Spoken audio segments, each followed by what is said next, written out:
Another horror, another solo. But this one is also a thriller, so we still might get another opinion on this.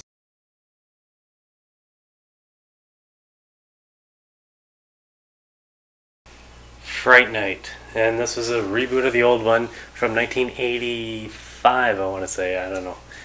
Actually pulling that out of my butt, but we'll see. Maybe I got it right. So this is rebooting now with Colin Farrell as your main focus character in this movie. I don't think anybody else in this movie I really recognize except for Dave Franco, the lesser intelligent of the Francos. I say that because obviously James Franco has degrees and is some kind of neuroscience expert of some sort. I don't know what he does. He's a genius. But before I get off on actors, let's start on story. Our regular, everyday, suburban neighborhood in middle of nowhere town, America. I say that because I don't know where this movie actually took place. I think they may have mentioned it. Didn't catch that. Moving on. And then you have your neighbor that moves in next door. Enter Colin Farrell. Seems like your regular, everyday neighbor. The family is basically a kid with his mother. Mother's single now, obviously attracted to Colin Farrell. Otherwise, why would you enter Colin Farrell?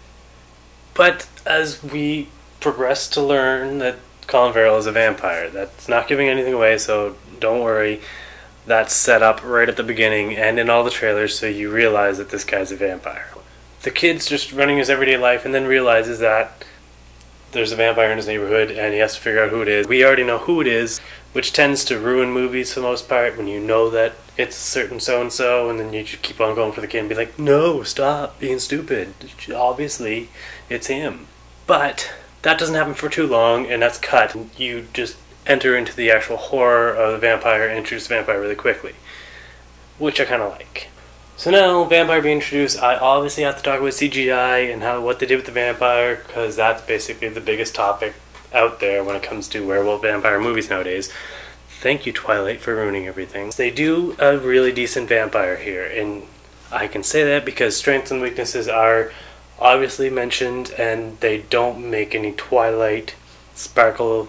Though they do make fun of Twilight at one point in the movie, they do throw a line in, I love it. But on the vampires, though, they tend to play them more as like a demon rather than an undead creature. I say that because they kind of do like weird demon walks at some points and stuff that you see in like in exorcism movies. That's okay with me. It's playing it, not Twilight. Maybe not said for everybody, but for this guy, I'm okay. So like I mentioned at the beginning, this does transition from a horror into a thriller. And it kind of does it in a really nice way, I think. That secretive horror kind of thing. Then it really just takes pace, goes into a thriller, and that's where this movie starts to get really interesting and starts to actually take shape. Now I mentioned Dave Franco and Colin Farrell in this movie, so I'll go off on them a little bit. Colin Farrell does a really good job for an Irish drunk who gets a movie every once in a while when he's not in jail for being drunk. He's not the main kid. He's actually a subsidiary somewhere down the line, and I only recognize Dave Franco. I didn't really recognize anybody else. Dave Franco actually has maybe 5 lines. So sorry if I led you in thinking Dave Franco's really a star in this movie. The main kid does an okay job. Wasn't really sold on it, but I mean, it pushed through. The rest of the movie put itself together. I didn't have to worry about him.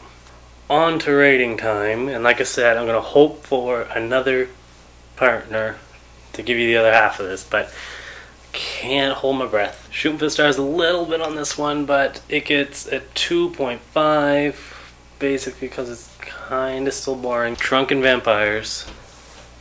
On to the next review.